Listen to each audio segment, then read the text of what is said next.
welcome to Detroit in Black and White. This is Wednesday edition. Uh, Good evening, Vanessa Moss, attorney Vanessa Moss. How you doing today? Good evening. Good evening to everyone out there that is watching Detroit in Black and White. If you're watching Detroit in Black and White, we want you to hit that like button, subscribe, and share. Tell your friends about Detroit in Black and White, the hottest show on YouTube and all social media platforms. Okay, Eric Brown. How you doing, Eric? Well, I'm doing good. No complaints. And it'll be warm again. Well, it'll be warm tomorrow with the sun out, so that's a good thing. Jim Nardone, our resident law enforcement expert. How you doing, Jim? Good Wednesday evening to you. Thank you. And Allan Lengel, co-founder of Deadline Detroit. How you doing, Allan?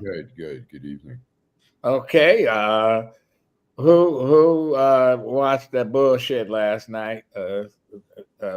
Mike Duggan had people crying, saying they're gonna miss him, and all this other bullshit. And George Jackson, I thought was, if you read Nolan Finley a little tidbit today, said the mayor is a liar. The mayor wasn't a one-man show. It took a whole effort of a whole lot of people long before the mayor became the mayor to make stuff happen downtown. Allan, you probably was watching it closer than anybody else. Go ahead. Well, I did watch it. I mean, I have to say, the mayor delivers whatever factual, whatever discrepancies there may be. He does a great state of the city address. He really is a cheerleader. Every year he does it. Whether we oversee some things. I don't know. He said we have the lowest homicide rate since 1965. And I don't know if he was talking about just pure numbers or per capita. It wasn't. He's playing with the numbers. Yeah, the several hundred people who lost loved ones, that this is the lowest rate ever. Right. And they'll tell you something different. And how many cases have they solved and brought to justice the perpetrators of these homicide rates? Yeah, so fact check. Yeah, but what he's saying is the city was so fucked up that when he became the mayor, he's the turnaround man. Is that true or that's not true? Well, look, I mean, there's no disputing that when he took over. I remember going to visit my father out in the suburbs, and I'd go down from downtown to Grand River. There were blocks and blocks where there was no street lighting. The city was unquestionably in bad shape. He was helped through the bankruptcy, but he was also helped through Dan Gilbert. I mean, Dan Gilbert really he was the one who turned around downtown Detroit. I mean, when I came back here in 2011 from DC, there were so many empty skyscrapers. Dan Gilbert, lapped them all up. Dan Gilbert moved people downtown. But people say Dan Gilbert is probably some of the problem. It's like I put a virus out on your computer, and then I sold you the program to get rid of the virus. With Rocket and all these other folks, Dan Gilbert got most of this shit at a cut rate deal, and people saying that without him getting all these freebies, he wouldn't be able to do what he's doing now. Well, I'm just trying to figure out who's moving into all these buildings and all this other shit that he got, and they talking about the world headquarters of GM in that building. We know GM headquarters is in Warren. Yeah, no, that's I agree with you. That's one thing. I think GM's being a little deceptive there. Their footprint here in the city. They have an office like Chrysler came down and got in the Chrysler building that in Kennedy Square. They opened an office. Floor. Right. So they could have said the same thing, like we've moved our headquarters downtown, but I agree. Look, there's so many more workers in the Warren Tech Center. In fact, Mary Barra spends, I think, a lot more time there. That's where all the real work is being done. They want to really turn Detroit into what it's supposed to be and what it used to be, or whatever. Right. All those workers will be downtown. Eric, you watched the speech last night? I didn't watch it last night. I watched it today, and two things. A quote from, I think it's Bridge Detroit Magazine, that did not surprise me, and I'll get to the outrage about the speech. You know, on one of the gubernatorial sites for Duggan, someone quoted, "He led Detroit's comeback. Imagine what he can do for Michigan," which plays right into what I say all along. You know, he Captain Save a Hope for the black people, and that's how a lot of people across Michigan go look at him, and the quote speaks to that. But the most astonishing part about the 59 minutes that I saw, you have a city with 6 of the worst academically performing high schools in the state. Only 5% of fourth graders are proficient in reading. Only 10% of ninth graders are proficient in reading. He did not even mention education. Well, wasn't he part of the takeover where he was in control of all the contracts and stuff when the state took it over? Freeman Hendricks, him, you know, he was all part of all that, the bullshit that when the state controlled the school district, and it went from having a surplus of millions to being in a deficit. Jim, your take to a deficit. Your take on the speech last night. Well, I didn't see it, but I will say this. I think Queen Bee's right on. He's already campaigning. He's already leaving Detroit behind. And I think Mr. Jackson is absolutely correct. No plan takes 2 weeks, and the city is just going to be saved. And let's face it, the billionaires saved Detroit. The guys with the big money that bought the ambulances and the police cars and gave the money, those are the guys that saved Detroit. And one of the guys that collected all that money, his wife is running for governor now, right? Yeah. Jocelyn Benson. Vanessa, go ahead. I think one of the things that no one has talked about is it was real easy to do what he did when the city was in bankruptcy. And so the real story is what happens after he leaves. I mean, you have to look at the positions that he's held previously and what happened after he left. He's been bailed out. Okay. He's been bailed out. I didn't watch it last night. I intended to watch some of it today, and I didn't get around to it because you know what? Most of the state of the union, state of the city, state of the state, it's a dog and pony show. They're going to make sure that they show you all the wonderful things, and they may talk about some of the negative things, but they're going to shed a positive light on it. So, you know, listen, I didn't want to hear it. And I'm not saying that, you know, I'm saying that he's the politician that he is, and people need to see it for what it is, period. Go ahead, Allan. Look, he hasn't been a perfect mayor, and he's had a lot of the positives. He's had the wind behind his back. He's had the bankruptcy cleared out, the financial rot of the city. He had Dan Gilbert, who did a lot of developing. But I don't know that. I mean, whatever it is, the city is. I moved back here in 2011 from Washington.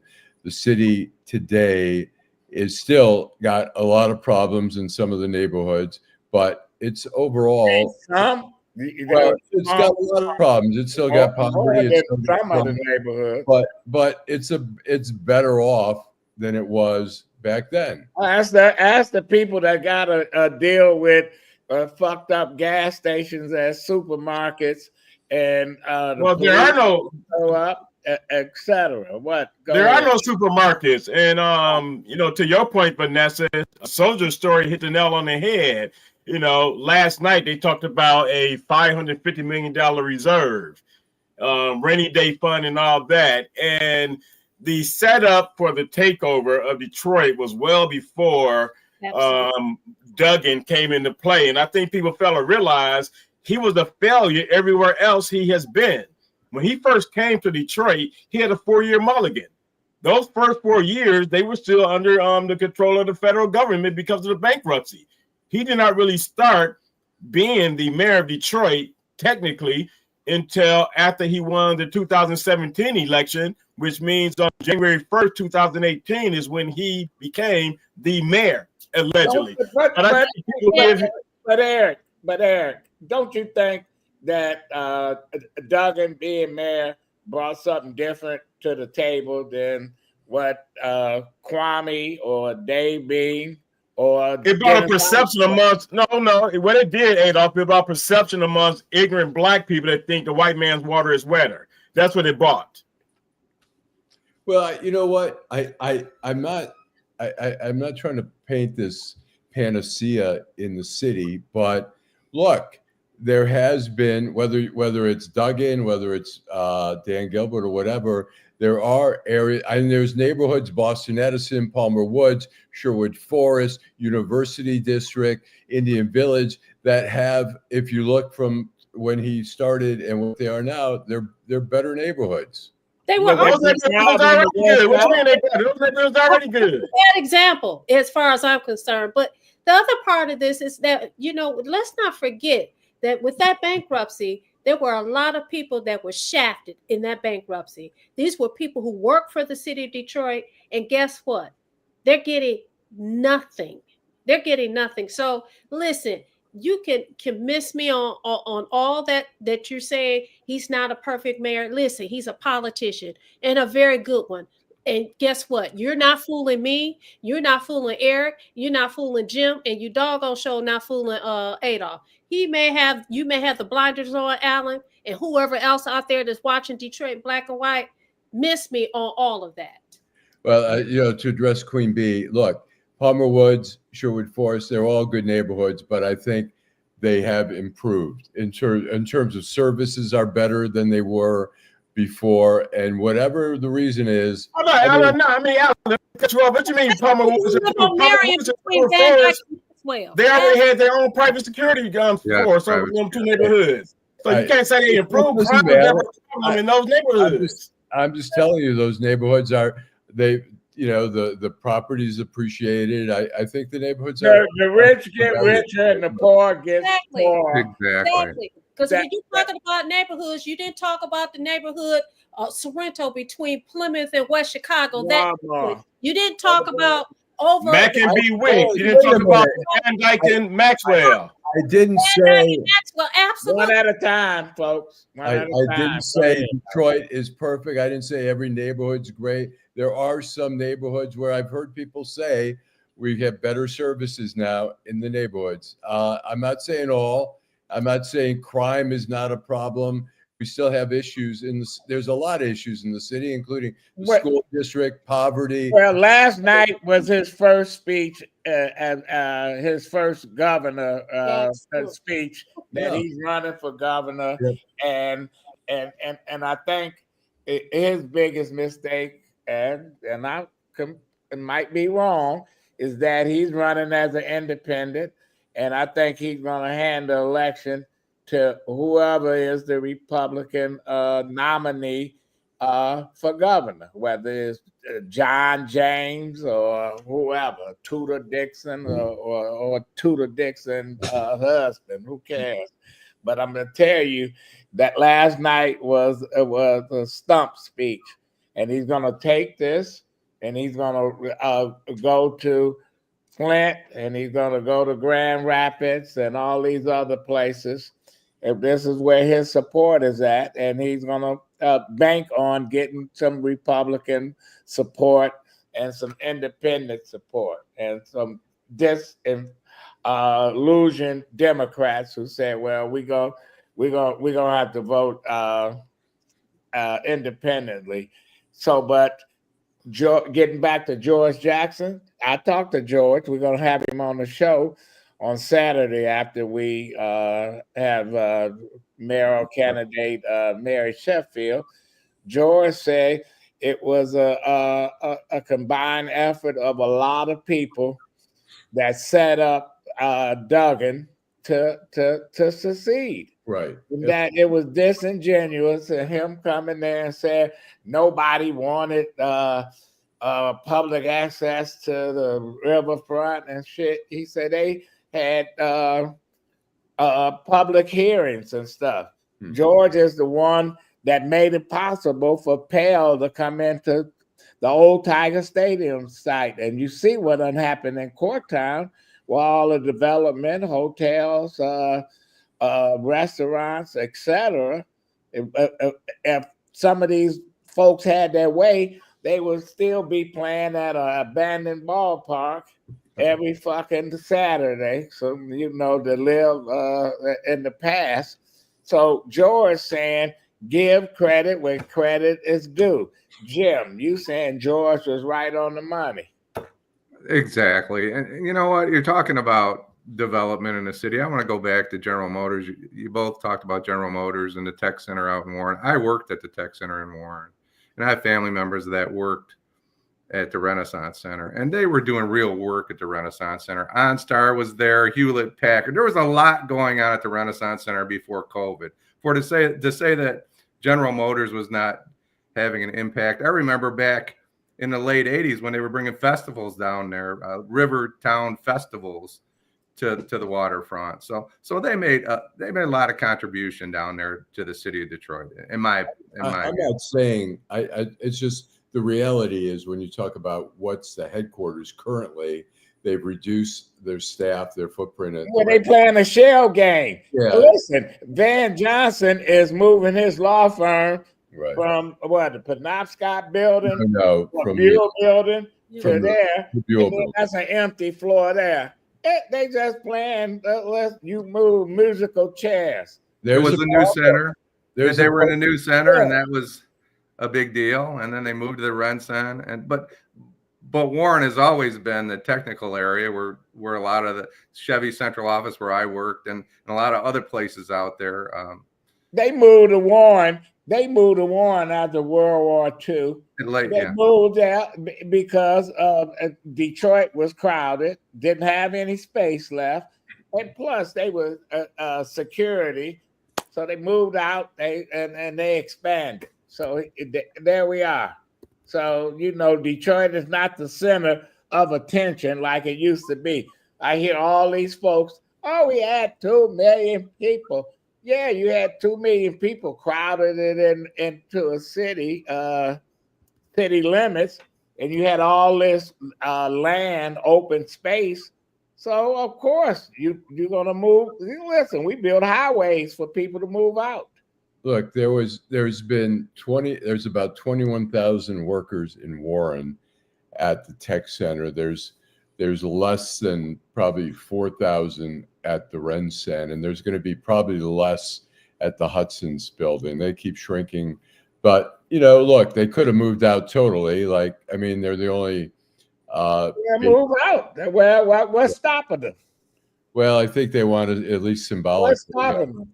They want to symbolically have some footprint here. Well, it's just some bullshit then. Be real about the shit. And Duggan need to be real. We built up downtown because we needed to build up downtown because you have to make it it's a catalyst for the neighborhoods.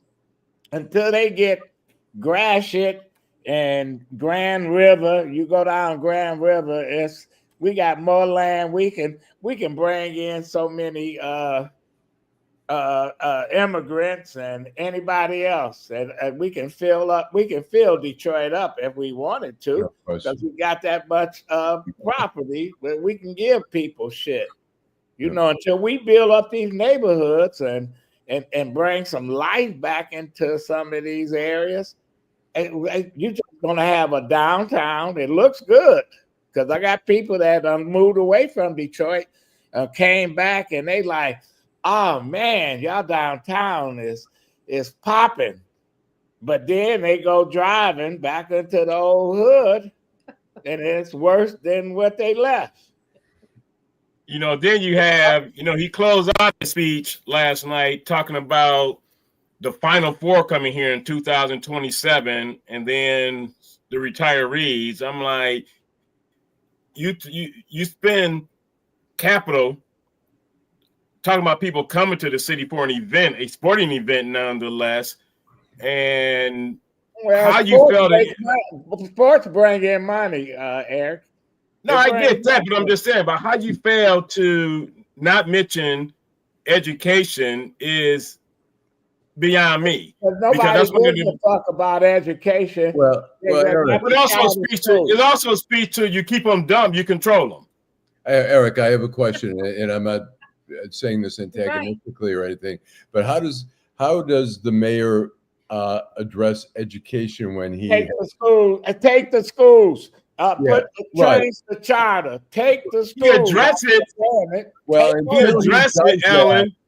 I know. He address it by saying, "Let me ask you a question. Let me ask you first." I said, "How does without taking the schools back in the current situation?" You ain't gonna control it then because you got a fucking stupid ass school board that giving a asshole a superintendent $500,000 a year for 30,000 kids. Yeah, I know. I'm saying I'm not on the back and say he the greatest that ever came about, and they got all these fucking problems and they don't deal with it. I'm not arguing with you about that. I just want to know with the situation, the way the government. He knows what the schools. He was all part of the bullshit. But you address it. You also address it by saying one way to increase the population of the city is to have a quality school system. Right. But he could have even, I know it won't happen at all, but he could have also addressed it by saying 5% of fucking fourth graders reading at a proficient rate, 2% of eighth graders reading at a proficient rate is unacceptable. All they know is 90% of the people in Detroit was illiterate, but they knew how to spell Duggan when they elected him as a write-in. So we're going to take a break and come back and continue talking about the mayor state of the city. This is Detroit in black and white. Hi, I'm Eric Sabri, your Wayne County Treasurer. If you're living in a home of a deceased family member and you're facing property tax foreclosure, the probate process can be helpful to you. If you file a probate petition and notify our office, the foreclosure proceedings will be halted during the probate process. Contact us at 313-224-5990 or email us at taxinfo@waynecounty.com. We're here to help.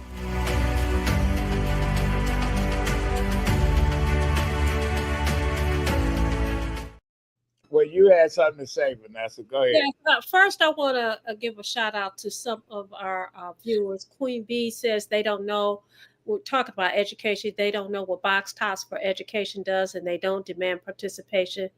That is the $20,000 per year the school district loses. Shrews Nation says this is twofold. The citizens have equal responsibility in making the city attractive. It starts with voting intelligently. Stop recycling politicians who have had a hand in the overall decline. Some of them I can't get. Whitney Clark is here. He agreed with you, Adolph. Some of the other words I can't scroll up and see. But thank you all for watching Detroit Black and White, and thank you so much for joining in the comment section. So the question that bless you. Hey, bless you. You need a beach towel? The question that Allan asked is, how could the mayor address education? Listen, we're talking about someone. If we're talking about Mayor Duggan, this is someone who has a political machine. He's astute enough. He's qualified enough. He's smart enough. Guess what? He could have addressed education. Okay, that is not something that anyone who's representing the city of Detroit cannot address. And you could put pressure on these people. Yeah, you have a school board, and yeah, you have a superintendent. But I bet you if you make that as part of your campaign and you put that pressure, things will change. They don't care. The bottom line is very clear. As Adolph said, as Eric has said, it's not an issue for them. Well, when we got officials don't send their kids to the schools here, and you got the superintendent who send his kids someplace else, and teachers that teaching at a school, and they tell you, I wouldn't let my kid go to the school that I'm teaching at. Fuck, if you teaching at the school and you wouldn't bring your kid to that school, because I know when I was in high school and junior high, we had teachers that had kids that was in the school. They went to the schools, the elementary school. They were our neighbors, lived next door, down the street. They went to the same schools that their parents taught at. Yeah. But I think you said it best, Adolph. Hello to Soldier Story, Jill Sheridan, a couple other people. Edward Altman, thank you. Complete Indifference, thanks for commenting. But you said it best, Adolph. Before he decided to run as an independent, he started looking at the polls. And he's only concerned with what's going to get him elected. He doesn't care about anything else. Very few politicians do. Well, the bottom line is how can he get these votes? How can he bring a coalition of people together? And I think that what he said last night, listen, Duggan is a master of giving presentations. If I had to get somebody to give a presentation, the guy know how to get up there. He know the numbers and stuff. He's good at what he does. It was a great presentation. I work with Duggan. I fought against Duggan.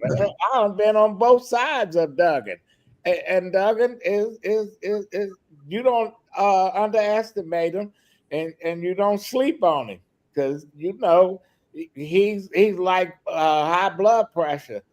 Before you know it, you got a stroke.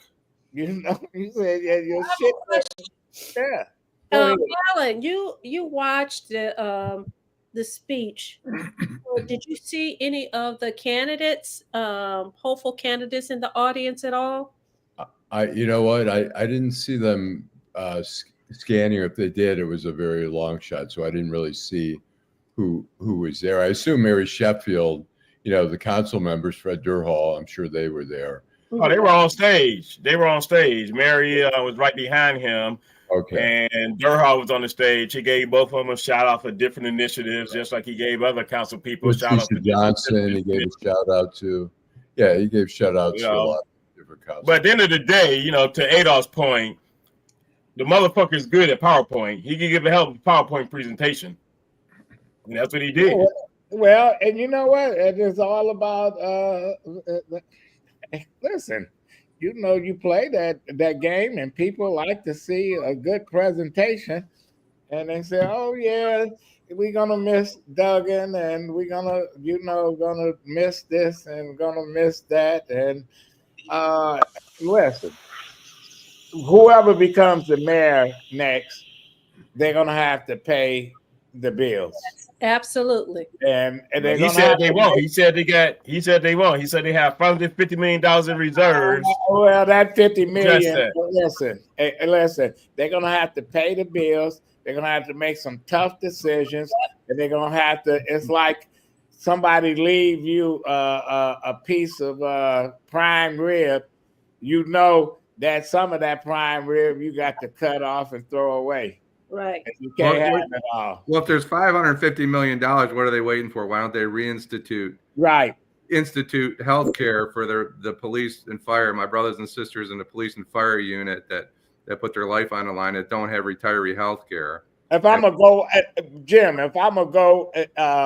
in a deficit, I'll go hire another 200 police or in fire, and say, okay, if we're gonna go in a deficit anyway, at least let's put some people on the street, bring some people back into the city.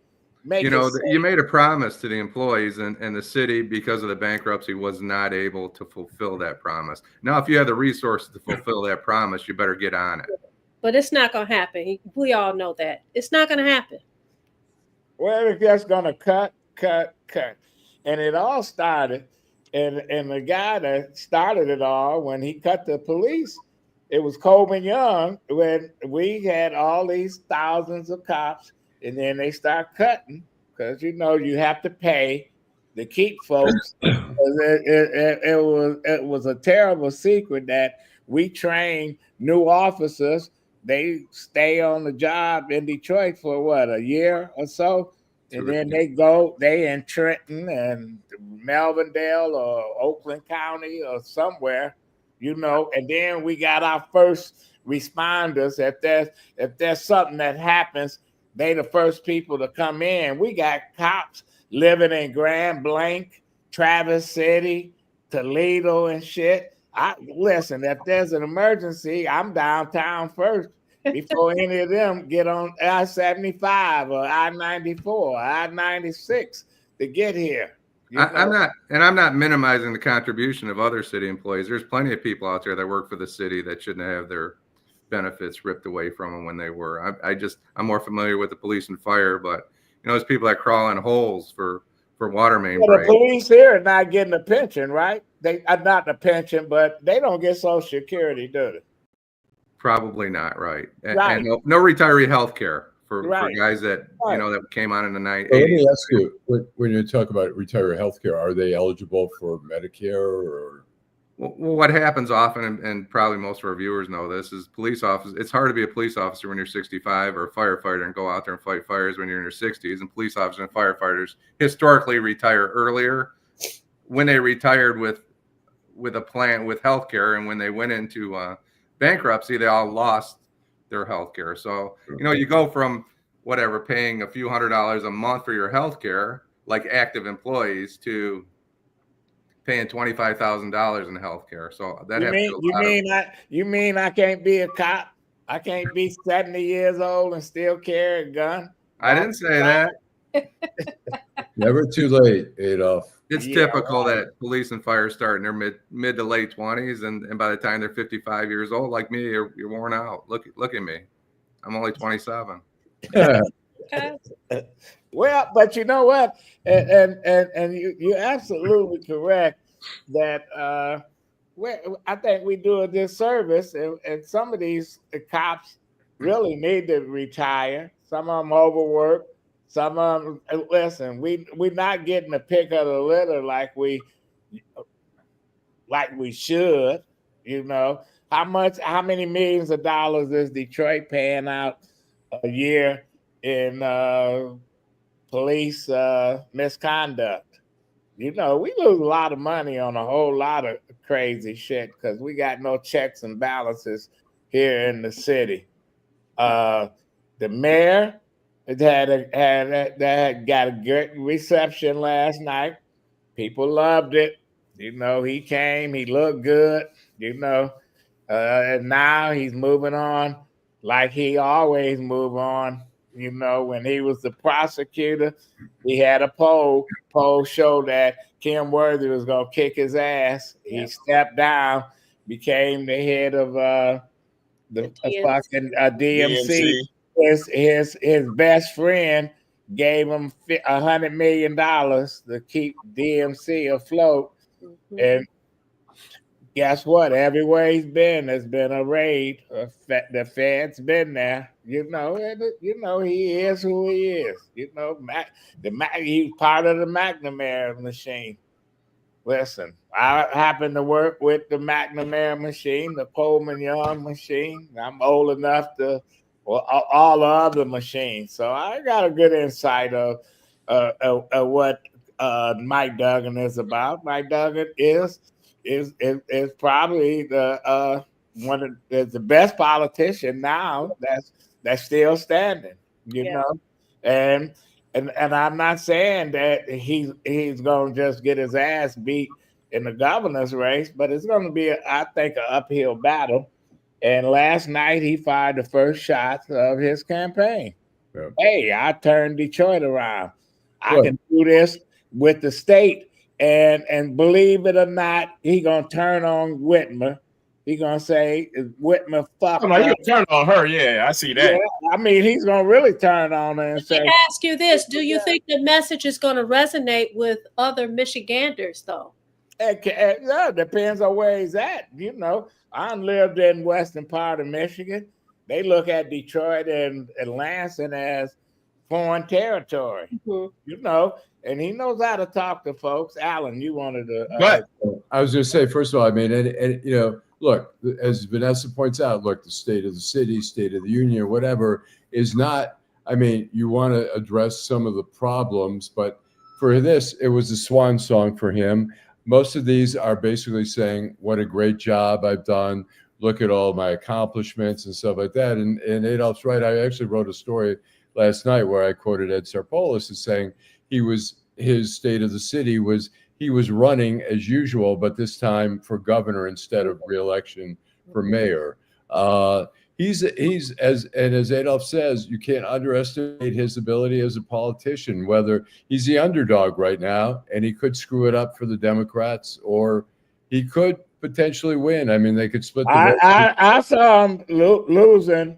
He was losing the race for prosecutor against Sharon McPhail. And well, Sharon made a big mistake, and they blew it. With Virgil Smith and him, they split the vote. He always find a way to come out on top. It's like seemed like it's over with, and he find a way to win. He was off the ballot.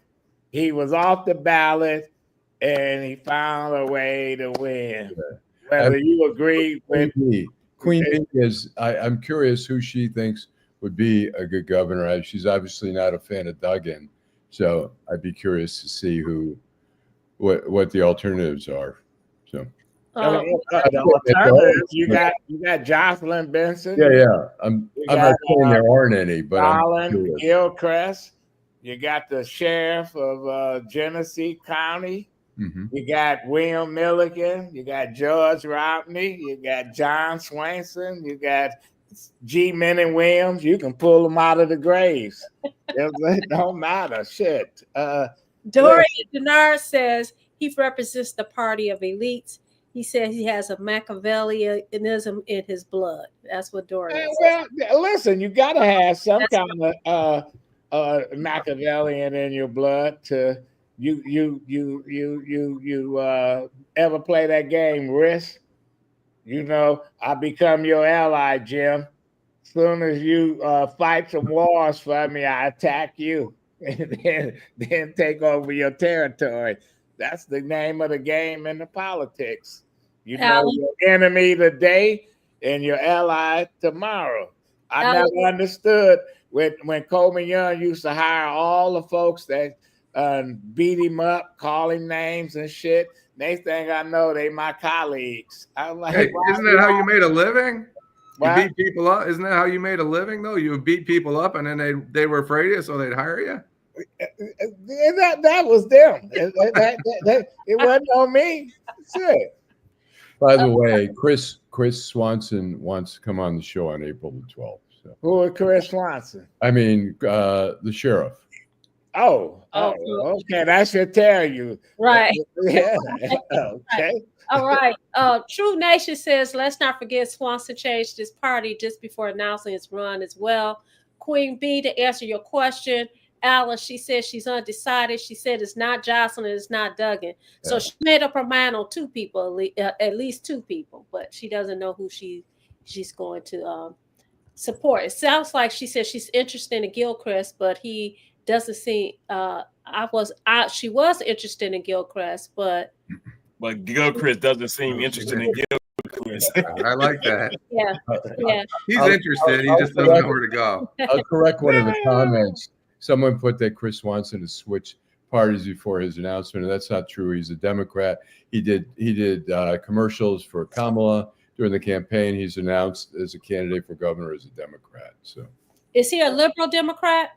I think he's a moderate. No liberals. Absolutely, because he's a moderate. Liberals think they're doing people a favor, and you really not. He's an opportunistic Democrat.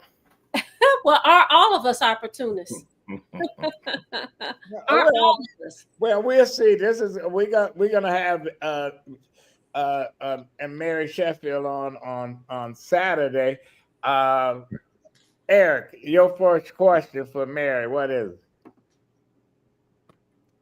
Like I don't. I mean, I've already had a conversation. It was strictly about education. Okay. So yeah. Allan, Say that again. What's the first question for Mary Sheffield? Oh, for Mary Sheffield. I mean, to me, one of the most important skills of a mayor is managerial skills. What have you demonstrated to show your managerial skills to run basically a corporation of such magnitude? Jim? I'm with Allan. I think the leadership is the most important, and I'm not sure she has the chops to deliver yet. Maybe she does. Vanessa? Given she is a woman running for office, and given that we live in the age of definitely sexism, how is she going to overcome that? Especially, how is she going to get women to support her, since women vote overwhelmingly more so than men, and particularly in the city of Detroit? Well, the bottom line is, I think it's a mistake for the two women to beat up on each other. I do too. But who am I? I'm nobody. No, you're absolutely right. And I'm a woman, and it is a turn off. But you have people sitting in the background saying, when she went in and attacked Santil Jenkins, I thought that's a bad move right there. Mm-hmm. Hey, thanks, Par Orga. Thanks, Joy. And one of the comments, True Sensation, a friend of ours, said I think she said she worked with Chris Swanson for years. Trust me, he has changed. I don't know if that's positive or that's negative. But True Sensation, could you give us a little more there?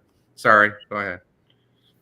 Well, Queen B said, I'm giving away the questions, and that Mary's at home.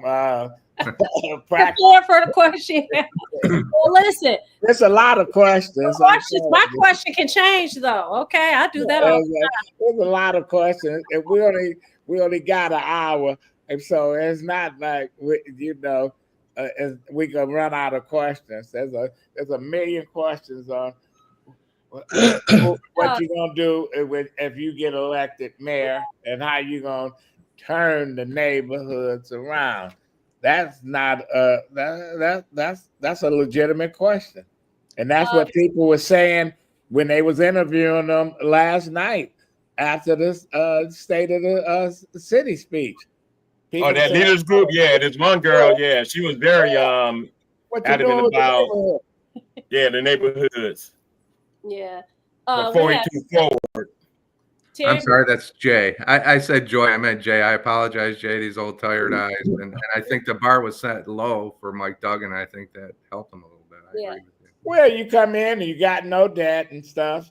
That's like some of these new condos and apartments where 8 months free rent if you sign a 2-year lease. Yeah, hell yeah, I'm gonna move in then. I got 8 months. I'm gonna say, don't fall for the banana in the tailpipe, because, as you say, the builder's gonna come due. Yeah, and so when the 9th month comes, you can put them out. Exactly. You can put them out. I have a question. When you guys talk about the bill coming due, what is owed and what is exactly? When you gonna pay these pension people? When you gonna come back? You're gonna have to pay your workers, or you're gonna have to start cutting again. Yeah.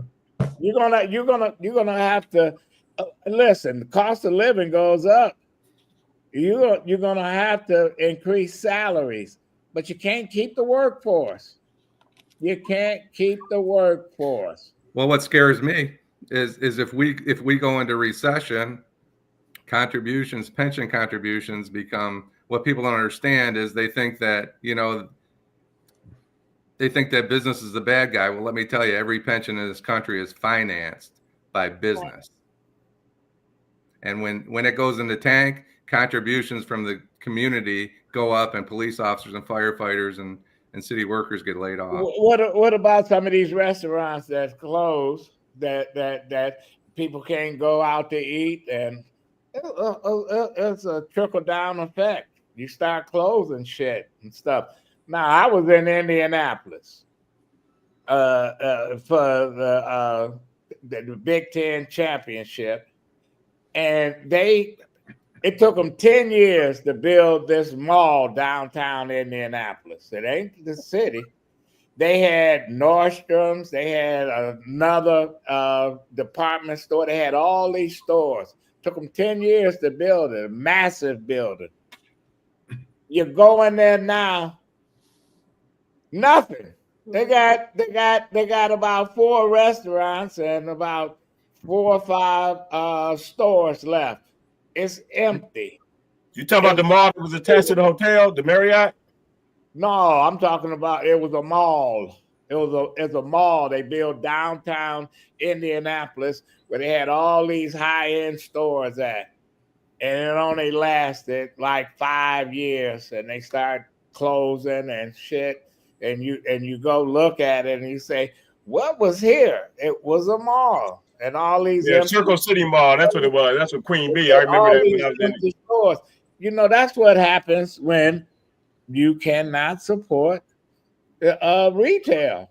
You know, they didn't have the people coming downtown to support the store. First, the Nordstrom closed, and it was the domino effect, Allan. Well, that's just like Lakeside Mall. I think part of that is people are ordering. They rather shop on the internet. No, I'm not talking about before that. I'm talking about it. It died before all the internet shit. Go ahead, Allan. No, well, as Vanessa's I think points out, I mean, the internet it's been a long time now where people have been shifting their buying habits. When we look at the malls here we've seen I guess Eastland and some other malls, or the Partridge, Southland, Genesee, Northland. We've seen a lot of malls close. I mean, the Somerset still seems to be a fairly popular one. It's a high end, and folks keep it open. Yeah, but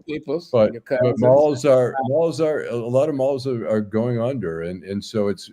I mean, I'm curious to see what happens. Why did Sears go under? Because they had the monopoly on. They was mailing shit long before the Amazon was doing it. They blew it. They were just so mismanaged. But I'm curious to see what happens on Woodward with Dan Gilbert as Lord of these stores, Nike, Lululemon, Warby Parker, glasses, all that.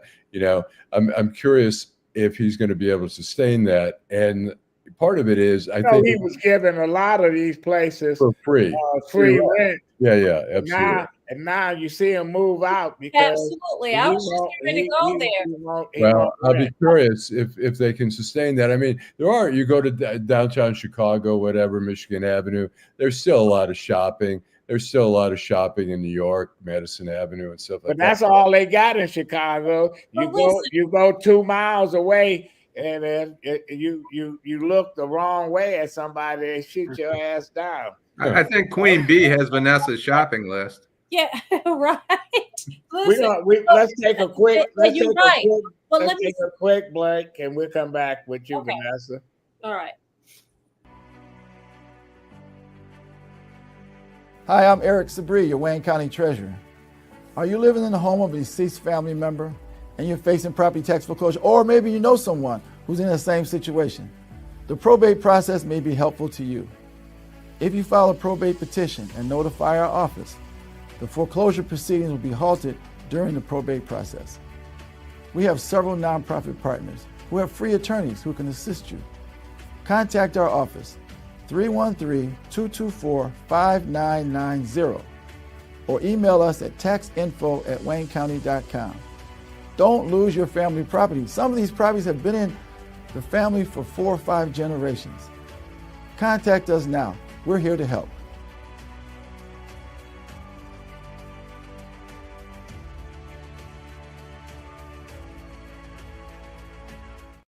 Okay, Vanessa, go ahead. What I want to say is, as to the stores that's downtown, you had some stores downtown, as you guys indicated, some of the rent, was extremely low, but that was to get them in there.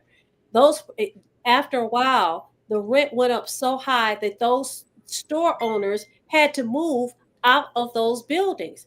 In addition to that, Queen Bee talks about security, and she's talking about security at the Nike store. There's also security at the Gucci store. But when you go out to Somerset, you have that same security. So you have those same issues. You have the security guards at the Louis Vuitton store, at the Gucci store, at all those small high-end boutiques. So you have the same issues, different location. We don't have all those stores in downtown Detroit. We have a Gucci store, and they're talking about moving it over to the train station. You have the Lululemon store. You have the H&M, which is not a high-end store, and then you have the Nike store.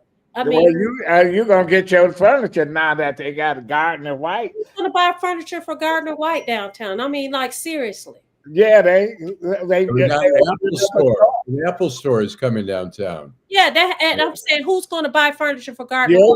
Sorry, I would not buy no furniture. Oh, you going to Uncle Robinson? No, remember I told you when I moved here, I bought a little couch to go in my office. Sat on the couch, and the doggone legs, everything broke. I mean, you should have went to Value City. Never ever buy anything else from Uncle Robinson. Right. They had bed bug covers. I saw it go down Jefferson. You got an uncle in the face. Remember Joshua George? I do. Yeah, Joshua George. Right. They put him in a trunk, and he wasn't in the furniture business anymore.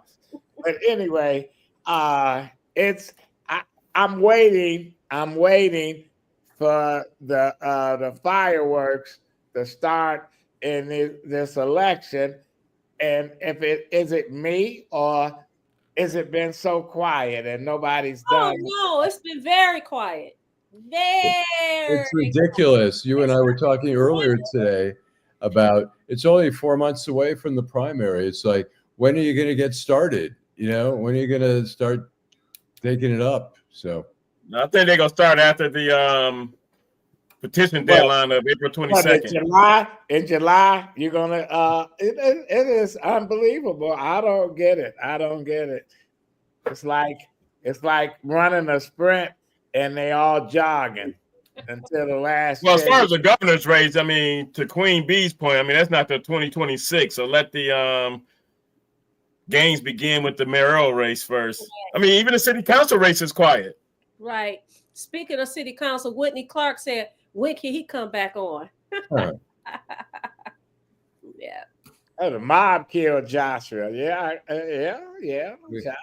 Joshua, they found him. He's dead. He's been dead a long time. Always happy to see Mr. Clark.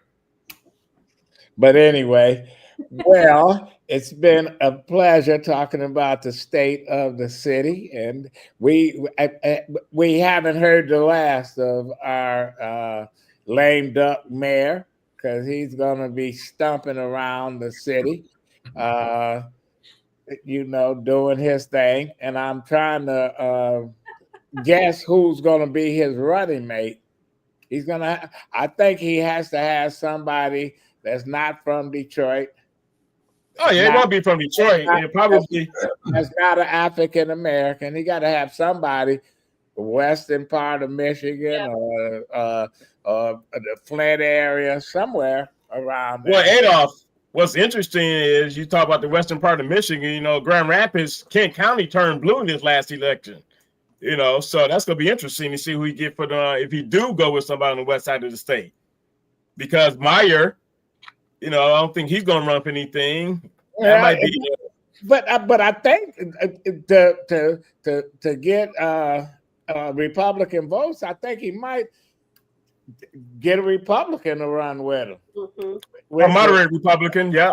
And that's Peter Meyer. Peter Meyer is the moderate Republican. Or independent. Well, I don't think he's not independent. I don't think Peter Myers would want to be a fucking lieutenant governor. Right, I agree.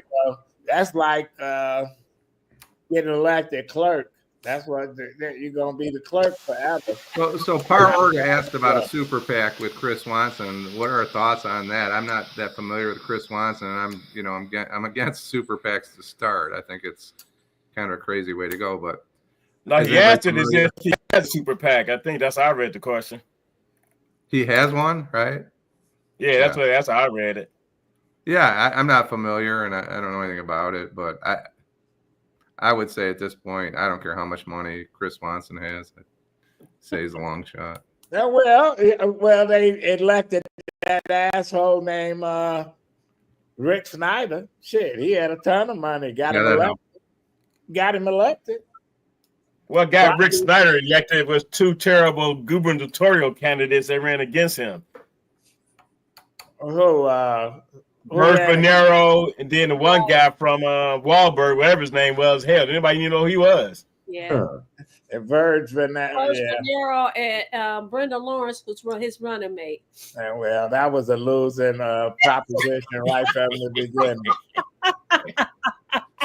They were losers. It's just like having Howard Whoopi running. Listen, that's just losers. Okay, Allan, your final thought. My final thoughts is I look forward to a spirited mayoral race, but so far it's been pretty low key. I think the candidates need to turn up the heat and distinguishing themselves. I mean, right now the brand name is Mary Sheffield's got the strongest name, but she doesn't have a lock on the race. So I think it's still open, but people got to step up and show who they are. Eric?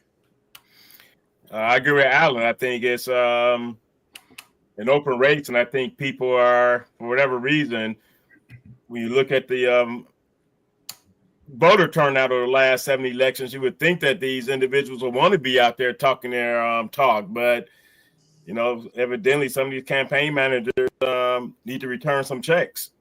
Well, Jim?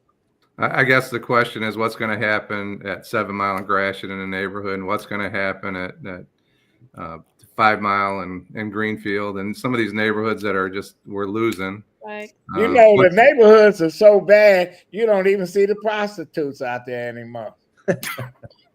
You could drive down Gratiot. They use the internet. They use their phones. Well, whatever. What happened to the old days? You could tell who was working. Vanessa, your final thought. I am going to listen. Queen Bee says that the spat that Mary and Santil had in front of the seniors made the news. I guess that's the most exciting thing that's happened so far in the campaign. I thought it was pretty shameful. But listen, we want to thank each and every one of you, David Porter, Jill, True Nation, Dorian. If I don't name you, we want to thank you so much for joining in the chat, watching us every Wednesday, Friday, and Saturday. We want to tell your friends about Detroit in Black and White. We will be back on Wednesday evening at 8:30 p.m. sharp. Join the chat. Hit that like button. Kenneth Powell, thank you so much for reminding people to do that. And we'll see you again on Wednesday. Okay. You mean Friday? You mean Friday? I'm sorry, Friday. Well, she can come back on Wednesday. It don't matter. Well, somebody said the strollers on Schoolcraft and Myers. And Myers. Okay. Let me drive down that nostalgic. No, just let what was the old? What's the one guy that was in the law office? You said what now? What's the one guy in the law office that got busted? There's a whole lot of them got busted. I'm like, you see how I sat back? Well, let's see. A whole lot of them got busted. But anyway, thanks, Teresa. Busted in the courthouse. Thanks for behind the scenes to our a person that works magic with the computers. I hope she wasn't with Matt Weiss when he stole all the people stuff from U of M. Oh, Matt Weiss, yeah. I'm like, what was he thinking? It wasn't just U of M, it was other colleges too. Ain't that your school, Eric? You the one with the hat on. Why? I bought it from a gas station. But it was other colleges too, so I'm like, what the hell was he doing? Well, see you on Friday. See ya. All right.